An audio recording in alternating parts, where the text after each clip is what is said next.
Les rendez-vous du Mondial du bâtiment. Une matinée par mois pour comprendre tous les enjeux de la filière du bâtiment, animée par Nathalie Croiset.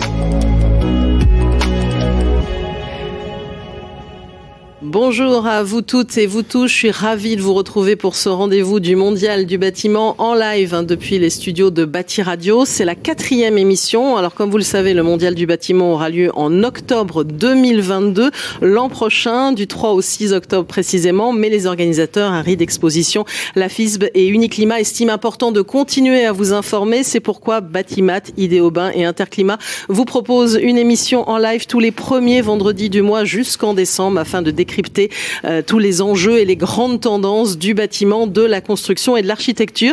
Guillaume Loiseau, bonjour. Bonjour Nathalie. Directeur du Mondial du bâtiment que je retrouve tous les mois. Alors donc, on est presque 4e émission, on est à mi-chemin pratiquement. Oui, on se voit toutes les 4 semaines, donc c'est un vrai plaisir. Et puis c'est un vrai plaisir en fait d'avoir autant de participants parmi les intervenants et tous nos auditeurs. Effectivement, on achève là ce rendez-vous aujourd'hui de la première phase. On a commencé début avril. Et comme j'en parlais le mois dernier, je confirme à tous nos auditeurs que ce rendez-vous donc digital du Mondial du bâtiment a trouvé sa place sur un format innovant, très rassembleur et co-construit avec l'ensemble des parties prenantes de la filière. Et quand je dis trouver sa place, en fait, il a trouvé une audience importante puisqu'on a plus de 1000 participants, que ce soit en live ou en replay. Et puis les auditeurs sont d'une écoute très attentive. Ils viennent pas écouter 2 minutes. On a un temps moyen d'écoute qui est supérieur à 1 heure. Voilà, donc ils vont jusqu'au bout des interventions. Donc c'est un vrai plaisir. Et puis ça représente une vraie utilité en fait pour la filière. On a tous besoin de se retrouver. C'était vrai avant, ça l'est encore plus aujourd'hui. Voilà, donc on reprendra à la rentrée le 3 septembre pour la suite de cette saison 2021. Alors en attendant de reprendre, on va évidemment avoir cette émission aujourd'hui, un rendez-vous fédérateur qui a été préparé par un comité éditorial, il faut le rappeler, composé de la CIM, la FISB, 3CA BTP, Construction 21, France Relance, Hors-Site, le plan bâtiment durable, le pôle action des architectes d'intérieur et Uniclimat. Alors à chaque fois, un grand dossier, une grande thématique, et ce mois-ci, cette question, quelle solution pour réduire l'empreinte carbone des chantiers? Alors, on va se placer du point de vue des engins et du transport aussi, parce qu'il y a beaucoup de choses à dire quand on parle de chantier zéro émission. Il y a évidemment d'autres séquences. Dans un instant, on va faire le point sur le plan France Relance. Il sera question des actions menées par l'ADEME en termes notamment de rénovation énergétique. On va continuer à zoomer sur la rénovation énergétique dans les territoires et cette fois-ci c'est la région Sud, Provence-Alpes-Côte d'Azur qui sera à l'honneur. Il sera aussi question de confort d'été dans le décryptage RE 2020 et puis aussi c'est important de parler des métiers, des jeunes, de la montée en compétences. Donc on mettra en avant, c'est lancé aujourd'hui officiellement les trophées de l'innovation de l'apprentissage organisés par 3CA BTP. Enjeu majeur aussi la construction 4.0 et surtout l'industrialisation de la rénovation énergétique. Vous voyez, on va beaucoup parler de rénovation aujourd'hui à travers la démarche Energisprong en Pays de Loire. Et puis aussi, il est important de parler de rénovation et de décoration d'intérieur avec les tendances et le design. Cette saison, on va parler d'intérieur-extérieur avec un espace de vie saisonnier. Ce sera à la fin de l'émission. Évidemment, comme d'habitude, vous pourrez poser toutes vos questions en ligne. On passe à la première séquence, France Relance. Les rendez-vous du Mondial du bâtiment. Le rendez-vous France Relance en partenariat avec Volma. Une émission animée par Nathalie Croiset. Comme je le disais, tous les mois dans ces rendez-vous du Mondial du bâtiment, nous revenons sur France Relance, ce plan lancé en septembre dernier pour mieux comprendre les enjeux pour le monde du bâtiment. Aujourd'hui, le thème, la rénovation et quel plan d'action. On va voir ça du côté de l'ADEME avec Fabrice Boissier qui est avec nous. Bonjour. Bonjour. Bonjour Fabrice Boissier, directeur général délégué de l'ADEME. Un mot, Guillaume Loiseau ? Moi, je suis ravi que Monsieur Boissier soit avec nous ce matin.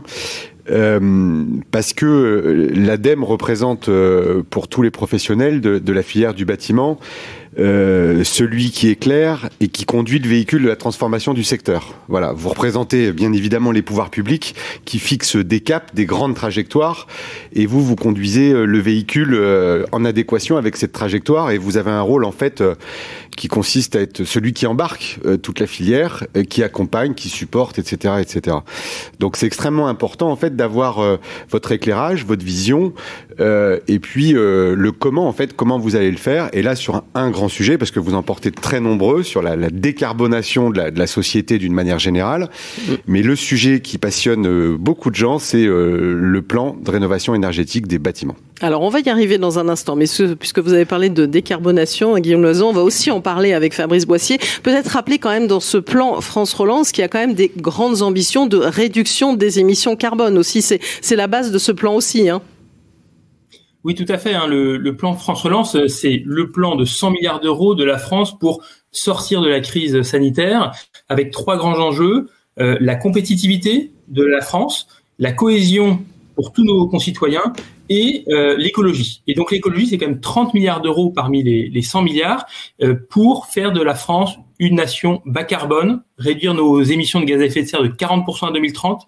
Et ça, bien sûr, c'est un enjeu pour l'environnement, mais c'est aussi un enjeu pour nos concitoyens et nos entreprises, parce que si on est bas carbone, alors on est plus compétitif et on apporte plus de confort à nos concitoyens. Donc c'est vraiment le plan de relance, il est matriciellement orienté sur la transition écologique. Et donc l'ADEME, Agence de la transition écologique, est bien sûr là pour guider, comme vous l'avez dit. Si on est conducteur d'un véhicule, ça va être un véhicule de transport en commun avec de très nombreuses personnes à bord, parce qu'il faut embarquer tous les professionnels, tous nos concitoyens, toutes les collectivités. Et puis on est là aussi pour apporter des outils, des moyens concrets, des moyens techniques, des moyens financiers, puisque l'ADEME a été retenue pour opérer 2 milliards d'euros sur les 30 milliards d'euros de l'écologie. Donc 2 milliards d'euros que nous allons apporter vraiment directement au plus près des entreprises et des territoires. Alors 2 milliards d'euros avec un autre sujet, c'est la décarbonation aussi de l'industrie qui concerne ceux qui nous écoutent et nous regardent aujourd'hui. Exactement, puisque donc si on veut aller vers une société bas carbone, il faut qu'on agisse sur tous les leviers à chaque fois qu'on émet des gaz à effet de serre, et bien sûr quand on produit des biens, on émet des gaz à effet de serre. Et donc changer notre matrice industrielle pour garder l'emploi industriel en France, mais pour que cet emploi il soit au service d'activités qui offrent toujours la même qualité aux clients, mais avec moins d'impact sur l'environnement, pour ça, il faut changer un peu nos procédés. Et donc, on a un gros volet de notre activité, plus d'1 milliard d'euros, qui va être pour aider ces entreprises françaises, installées sur le territoire français, à décarboner leurs procédés. Alors, ça peut être des choses très diverses, hein. Par exemple, on accompagne Vicat, donc qui fabrique du ciment. Vous savez que quand on fabrique du ciment, ça émet beaucoup de gaz à effet de serre, de beaucoup de CO2. Et donc, ils vont travailler sur leurs procédés, changer les types d'argile qu'ils introduisent. Et ça, on va les aider, un investissement de plusieurs millions d'euros pour pouvoir diminuer leurs émissions. Un autre exemple, on travaille avec Saint-Gobain sur le verre pour intégrer plus de verre recyclé. On travaille aussi sur les matériaux comme les plaques de plâtre avec Signat, pareil pour optimiser leur procédé de séchage pour qu'ils consomment moins d'énergie. Encore une fois, des investissements à plusieurs millions d'euros. On travaille aussi sur les panneaux USB de Swiss Chrono. Et on travaille aussi, c'est important, il faut le dire, là j'ai parlé un peu vraiment de comment on pouvait changer les procédés, mais il faut aussi innover, apporter, vous le savez, dans le contexte du bâtiment, on ne construit plus, on ne rénove plus comme il y a 20 ans, 30 ans, et donc il faut que des entreprises apportent des nouveaux produits, apportent des nouvelles idées. Et donc on a apporté aussi des aides pour des PME qui vont commercialiser des solutions innovantes.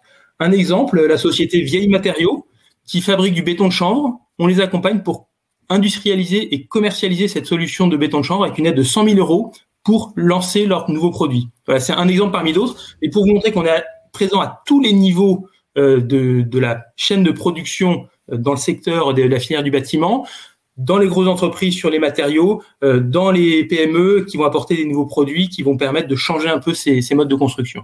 Alors, on en arrive évidemment au sujet de la rénovation énergétique, mais c'était important de parler de cet aspect-là, puisqu'évidemment, il y a tous les industriels qui sont engagés dans la démarche dont vous parlez. Il y a un axe particulier sur la rénovation énergétique, le bâtiment, avec l'objectif, c'est inciter les entreprises à recruter, à monter aussi en compétences sur ces sujets-là. Oui, bien sûr, il faut que la rénovation, c'est votre thème aujourd'hui, qui est extrêmement important pour des raisons écologiques, mais aussi parce que on a besoin que notre habitat évolue et soit plus confortable, plus performant, prêt à affronter les canicules qu'on va avoir de plus en plus nombreuses. Et donc, il faut qu'on rénove et c'est un chantier majeur du gouvernement. Vous l'avez sans doute entendu.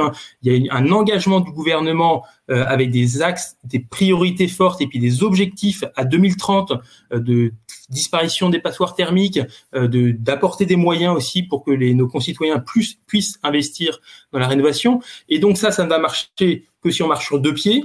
D'un côté, que les donneurs d'ordre, que ce soit des particuliers ou des bailleurs sociaux, fassent des projets de rénovation, et puis de l'autre côté, qu'on ait un secteur du bâtiment qui soit prêt à répondre et à apporter des réponses en qualité et en quantité de rénovation. Et pour vous donner quelques chiffres sur cette dynamique qui est très actuelle et qui fait aussi partie du plan de relance. Vous connaissez forcément MaPrimeRénov', la prime de rénovation portée par l'ANA pour que les citoyens puissent engager des travaux de rénovation.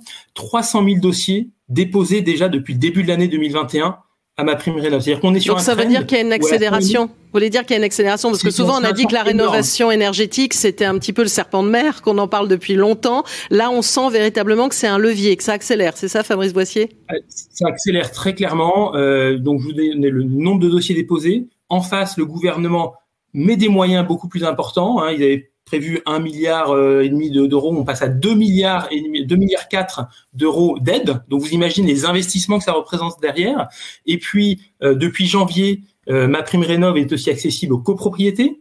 Et depuis hier, elle est accessible aux propriétaires bailleurs. Donc vous voyez que le potentiel de personnes qui peuvent se lancer en travaux de réno est en train d'augmenter fortement.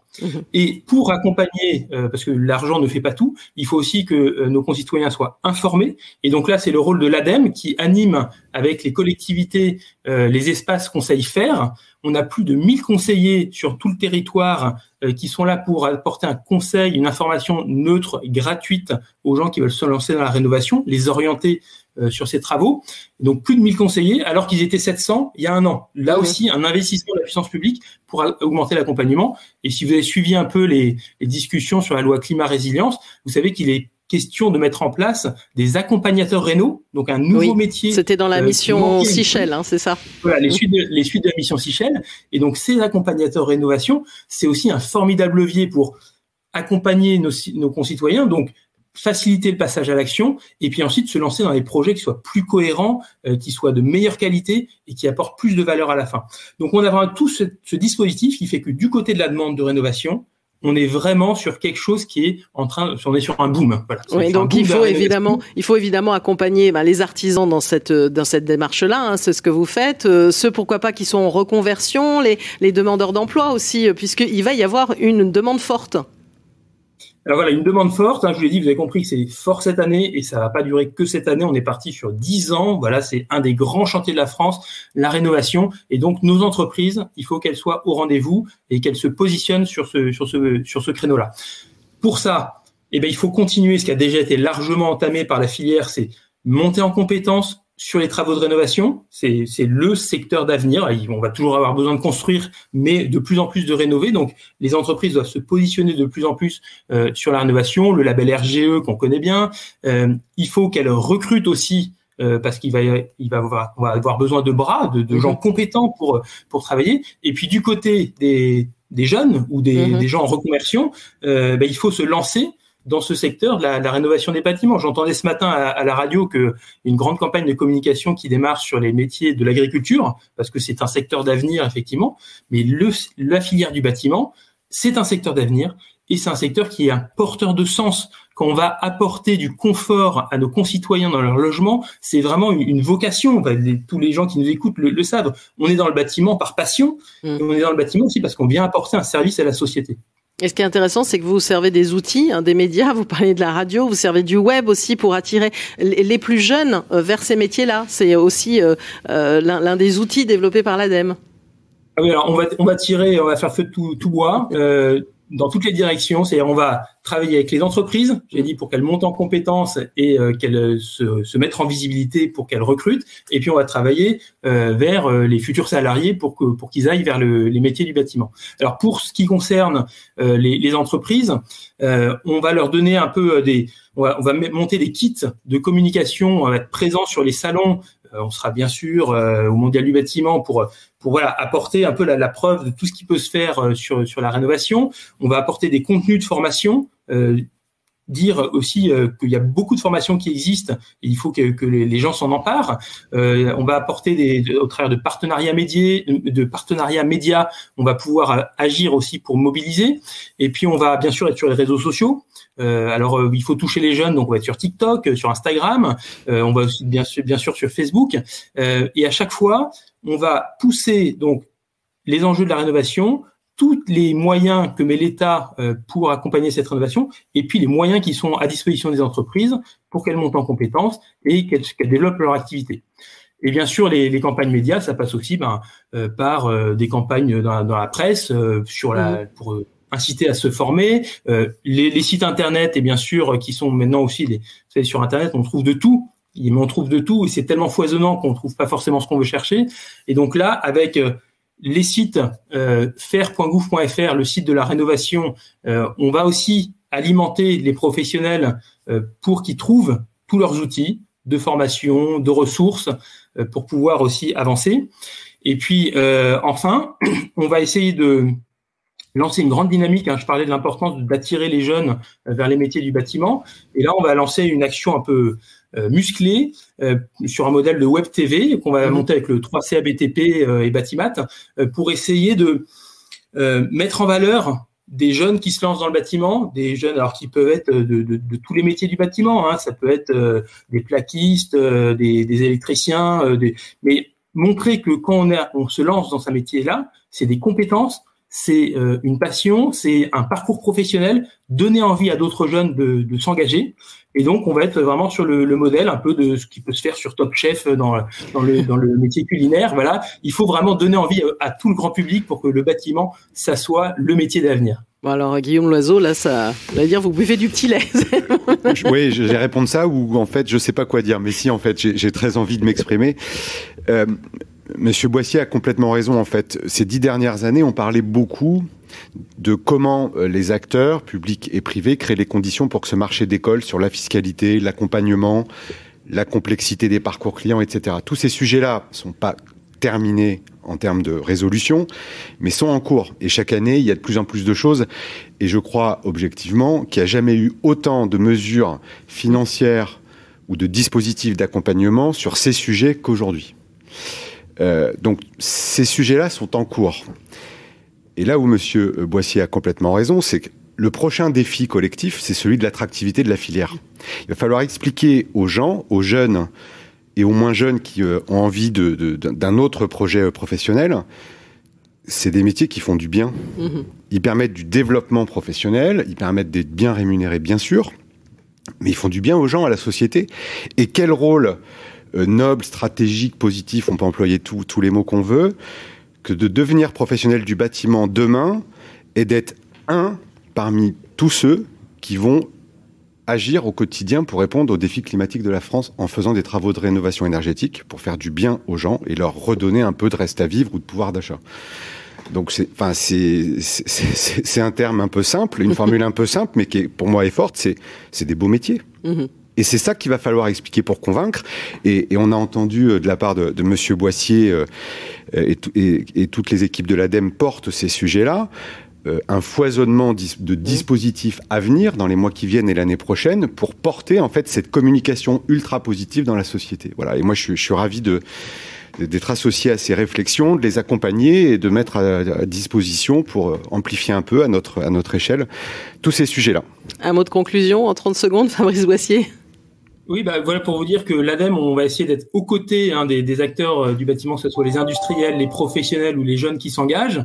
Vous avez compris que France Relance, ce plan de relance, il apporte des moyens. Il apporte des moyens dans la durée, puisque c'est cette année, c'est aussi l'année prochaine. Et sur ce volet communication que j'évoquais, qu'on oublie un peu parfois parce qu'on dit il faut de l'argent pour investir, pour aider à la rénovation. La communication, c'est important. C'est 10 millions d'euros qu'on va apporter là sur les 2 ans. Et donc, c'est vraiment un moment d'embarquer tous les acteurs et je suis ravi que tous les auditeurs qui nous écoutent, là, qui sont déjà engagés dans la filière du bâtiment, puissent voir cette filière valorisée et la porter encore plus haut, plus fort pour la transition écologique. Merci beaucoup à vous, Fabrice Boissier, directeur général délégué de l'ADEME, pour nous en avoir dit plus sur l'accompagnement de l'ADEME dans le cadre de ce plan France Relance. Merci à Guillaume Loiseau, directeur du Mondial du bâtiment, qu'on retrouvera aussi à la rentrée. Mais en attendant, on poursuit évidemment cette émission avec le grand dossier du Mondial du bâtiment. Et il va être question de la réduction de l'empreinte carbone des chantiers. Les rendez-vous du Mondial du bâtiment, le rendez-vous France Relance, en partenariat avec Volma, une émission à retrouver et à réécouter sur le site de Bâti Radio.